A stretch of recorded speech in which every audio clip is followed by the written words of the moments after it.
తాకట్లో ఉన్న మీ బంగారాన్ని విడిపించి ఆ రోజు ఆన్లైన్ రేటుకి కొంటాం. Sharma gold company. నమస్కారం. విశ్వావసునామ సంవత్సర ఉగాది శుభాకాంక్షలు. ద్వాదశ రాశుల వారి జాతక ఫలితాలు తెలుసుకుందాం. వివరించేందుకు ప్రస్తుతం మనతో పాటు ఉన్నారు డాక్టర్ ఈడుపుగంటి పద్మజ గారు. వారు జ్యోతిష్య వాస్తు శాస్త్రంలో పట్టభద్రులు. ఇది కూడా తొలి మహిళ అని చెప్పుకోవాలండి. సాధారణంగా పురుషులనే మనం చూస్తూ ఉంటాం. పంచాంగకర్త, అలాగే జ్యోతిష్యంలో పిహెచ్డి చేసి గోల్డ్ మెడల్ సాధించారు ఆవిడ. ఇంకా చెప్పాలంటే యూనివర్సిటీ టాపర్ కూడా. వారు ఎంతో చక్కగా పంచాంగ శ్రవణం వివరిస్తారండి. దాంతో పాటుగా రాసులు వారు ఏ విధంగా పరిహారాల్ని పాటించి వాళ్ళు ఉన్న స్థితి నుంచి ఉన్నత స్థితికి చేరుకోగలరో కూడా చెబుతూ ఉంటారు చిన్న చిన్న మంత్రాల ద్వారా. మరి ఇవాళ కార్యక్రమంలో వారి మాటల్లో విని తెలుసుకుందామా?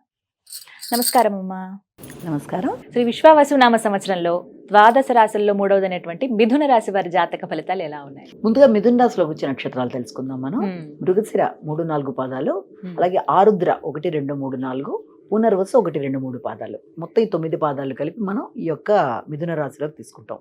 ఈ మిథున రాశి వారికి ప్లానటరీ పొజిషన్ లో మనం సరి చెప్పుకున్నట్టే గురుడు దాదాపుగా మనకి మే మిడిల్ దాకా కూడా ఆయన ఈ యొక్క వృషభ రాశిలోను అంటే వ్యయ స్థానంలో ఉంటాడు. తర్వాత అక్కడి నుంచి జన్మస్థానంలోకి రావడం జరుగుతుంది. ఇక సంవత్సరాంతం వరకు కూడాను. శని భగవాను తీసుకున్నట్లయితే ఆయన రాజ్యస్థానంలోకి రావడం జరుగుతుంది సంవత్సరం ఇక ప్రారంభం నుంచి చివరి దాకా కూడా. ఇక రాహుకేతువులను తీసుకుంటే రాహు వచ్చేసి 9th ప్లేస్ లోకి ఉండడం, తర్వాత కేతు వచ్చేసి 3వ ప్లేస్ లో ఉండడం అనేది జరుగుతుంది. అంటే ఇక మే తర్వాత నుంచి, ఇక మే ముందు నుంచి మనం తీసుకున్నట్లయితే ముందైతే మనకి 10వ ఇంట్లో 4వ ఇంట్లో ఉంటాయి, కానీ తర్వాత మే తర్వాత నుంచి ఈ రకంగా ఉండడం. ఈ యొక్క ప్లానటరీ పొజిషన్ బట్టి మనం కనుక ఆలోచించినట్లయితే మిథున రాశి వాళ్ళకి ఎలా ఉండబోతుంది?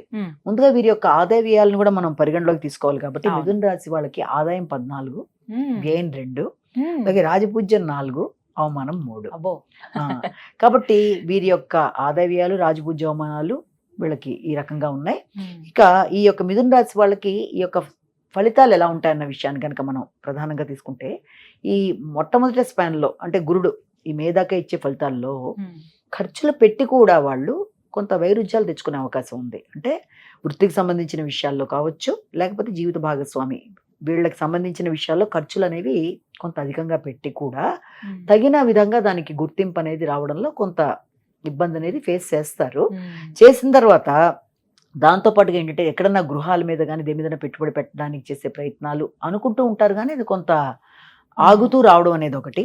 తర్వాత వ్యక్తుల మీద వీళ్ళ నైపుణ్యాలు, కృషిశీలత పెంచుకుంటూ ఏదన్నా రుణాలున్నా తీర్చేసి ముందుకు వెళ్ళిపోవడం లాంటి వాళ్ళని ఈ సమయంలో చేసుకుంటారు. తర్వాత ఎప్పుడైతే మే ఆన్వర్డ్స్ వీళ్ళకి ఈ యొక్క గురుగ్రహ ప్రభావం వచ్చిందో వీళ్ళకి ఏంటంటే వాళ్ళ విషయంలో అంటే ముఖ్యంగా వాళ్ళ మీద వాళ్ళకి ఒక నమ్మకం అనుకోవచ్చు, ఒక గట్టి ఆలోచన అనుకోవచ్చు, ఎలాగన్నా ఏదైనా కృషి సాధించాలనే ఒక ధీమా లాంటిది కావచ్చు. ఇలాంటి ఆలోచనలు అనేవి అంటే అధిక శ్రమ, గుర్తింపు, గౌరవం కోసం వాళ్ళు పడే తాపత్రయం, తర్వాత వృత్తిపరమైన విషయాల్లో కావచ్చు, లేకపోతే జీవిత భాగస్వామికి సంబంధించిన విషయాలలో ఏదైనా సరే ఫోకసింగ్ అనేది చాలా ఎక్కువ చేసుకుంటారు. అది ఆ రకమైన ఫోకస్ అనేది అధికంగా ఉండడం అనేది ఒకటి. అలాగే దాంతోపాటుగా ఆలోచనల విషయం మాత్రం సంతానార్థులకు సంతాన విషయంలో ఒకటి, తర్వాత ఈ యొక్క స్నేహ సంబంధాల విషయం, తర్వాత ముఖ్యమైన రిలేషన్స్ విషయంలో అంటే భాగస్వామి అలాంటి విషయాలు, అలాగే తండ్రి వారి యొక్క ఆరోగ్యం అనుకోవచ్చు, అభివృద్ధి, వీటికి సంబంధించిన విషయాల్లో వీళ్ళకి మిశ్రమ ఫలితాలకి ఆస్కారం అనేది ఒకటి ఉంది మొట్టమొదటిగా. తర్వాత ఏంటంటే ఈ యొక్క శని భగవానుడి యొక్క మూమెంట్ని కూడా మనం చూసినట్లయితే శ్రమ చాలా అధికంగా ఉంటుంది. వృత్తి చేసే ప్రదేశాల్లో కొంత జాగ్రత్తగా వీళ్ళు వ్యవహరించాలి. అంటే ఏ పని చేసినా గుర్తింపు, గౌరవం కావచ్చు, శ్రమ అధికంగానే ఉన్నా రావాల్సిన స్థాయిలో గుర్తింపు, గౌరవం విషయంలో సామాన్యంగా వెళ్ళడం. తర్వాత శ్రమ అధికంగా చేసినా కూడా వృత్తి చేస్తున్న ప్రదేశాలు అంటే ప్రొఫెషనల్ ప్రదేశాల్లో కొంత వీళ్ళకి అసంతృప్తి అనుకోవచ్చు, లేకపోతే రావాల్సినంత గుర్తింపు రాలేదు అన్న భావన వాళ్ళల్లో ఉండడం కావచ్చు. వృత్తికి సంబంధించిన విషయాల్లో కొంత ఈ అసంతృప్తి అనేది వాళ్ళకి అధికంగా ఉంటుంది. అయినా కూడా దాన్ని అధిగమించేట్టుగా వీళ్ళు చమత్కారంగా ఆలోచించి కూడా నిర్ణయాలు తీసుకోగలిగిన సామర్థ్యం కూడా ఉంటుంది వాళ్ళకి. ఒకటి అది.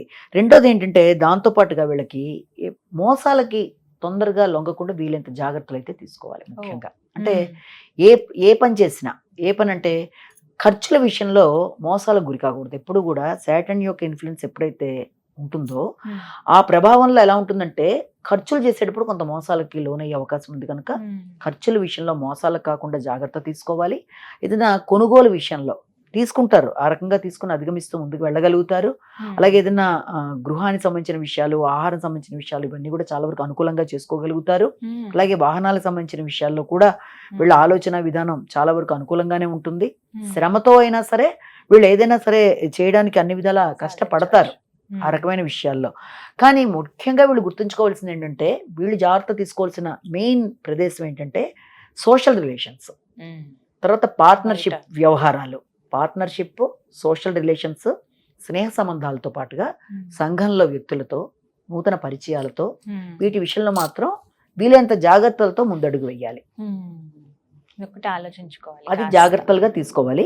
ఇక దాంతో పాటుగా ఇంకోటి అంటే ఈ రాహుకేతువుల ప్రభావం వల్ల కూడా వీళ్ళకి ముఖ్యంగా ఎలా ఉంటుందంటే విదేశీ వ్యవహారాలకు సంబంధించిన విషయాల మీద ఎక్కువ దృష్టి సారిస్తారు. అంటే విదేశీ ప్రదేశాలకు వెళ్ళడానికో లేకపోతే ఏదన్నా విదేశాల కొరకు కృషి చేయడము, విద్యార్థులు విదేశీ అవకాశాల కోసం చూడడము, లేకపోతే వృత్తిపరంగా చూసేవాళ్ళు కూడా విదేశాలలో ఏదైనా జాబులు ఉందా అని చెప్పి సెర్చ్ చేయడం, అంటే దూర ప్రదేశాల్లో ఉండేదానికోసం ఎక్కువ ఆలోచనలు చేయడం అనేది. అలాగే గంగా స్నాన ఫలం అనేది అంటే పుణ్యక్షేత్రాలు, వాటికి సంబంధించిన స్నానాలు, ప్లస్ అలాంటి ప్రదేశాలు, దూర ప్రదేశాలకు వెళ్ళడానికి ఇష్టపడడం, ఇలాంటి వాటికి కూడా అవకాశాలు లాంటివి అయితే వీళ్ళకి బాగానే కనబడుతున్నాయి. ఇక దాంతో పాటుగా ఇంకోటి ఏంటంటే ముఖ్యంగా వీళ్ళకి కమ్యూనికేషన్ విషయంలో ఇక్కడ ఒకటి వీళ్ళు తగిన జాగ్రత్తలు తీసుకోవాలి. కమ్యూనికేషన్ కన్నా కూడా ఇతరుల దగ్గర నుంచి సహకారం తీసుకోవడానికి వీళ్ళకి అంత ఇష్టం కలగదు. అంటే అలాంటి వైరాగ్య భావనలు కలుగుతూ ఉంటాయి. సర్లే ఎందుకు తీసుకోవడంలే, వద్దులే, అడగద్దులే, చెయ్యొద్దులే అని దగ్గర ప్రయాణాలు చేస్తారు, సలహా సహకారాలు తీసుకోవడం ఇష్టపడరు. కానీ అలా కాకుండా దాన్ని అధిగమించే విధంగా ప్రయత్నం చేయాలి. అవసరమైనప్పుడు సహాయం తీసుకునే విధంగా వీళ్ళు ఇది చేసుకోవాలి. అంటే ప్లానటరీ పొజిషన్ ప్రకారం అలా ఉంది కాబట్టి వాళ్ళకి ఆసక్తి కలగకపోవచ్చు, కానీ దాన్ని అధిగమించే విధంగా మనం తగిన పరిహారాలు లాంటివి ఏదైనా చిన్నవి చేసుకోగలిగిన శ్లోకాలు, పరిహారాలు అంటే పెద్దగా ఏం కాదు, అవి చేసుకుంటూ ముందుకు వెళ్ళినట్లయితే ఆ రకమైన కమ్యూనికేషన్ విషయంలో కానీ లేకపోతే ప్రయాణాల్లో ఇబ్బందులు, లేకపోతే ఏదైనా వస్తువులు పోగొట్టుకోకుండా ఆలోచనలు బాగుండడానికి అనుకూలతలు అనేవి ఏర్పరచుకోవడానికి ఆస్కారం ఉంటుంది.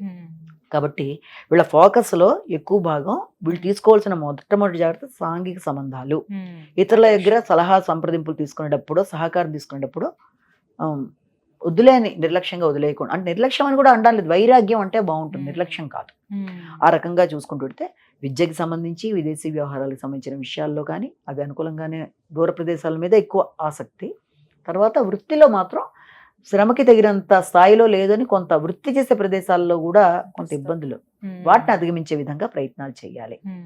చిన్న చిన్న పరిహారాలే అన్నారు కదమ్మా, మరి దైవానుగ్రహం పొందాలంటే గనక, అలాగే ఈ వృత్తి విషయంలో, సోషల్ గా ఉండే విషయంలో ఇబ్బందులు పడకుండా ఉండాలంటే వీలైనంత వరకు వీళ్ళు ఏం చేయాలంటే మొట్టమొదట ఈ యొక్క ఫస్ట్ది వీళ్ళు చేయవలసింది ఏంటంటే గమ్ గణాధిపతి ఏ నమః అనే శ్లోకాన్ని పఠించడం బట్టి, ఇప్పుడు నేను అన్నాను ఇతరుల దీని సహకారం తీసుకోవడానికి ఇష్టపడకపోవడం, అలాంటి యొక్క ఇబ్బందిని అధిగమించగలుగుతారు.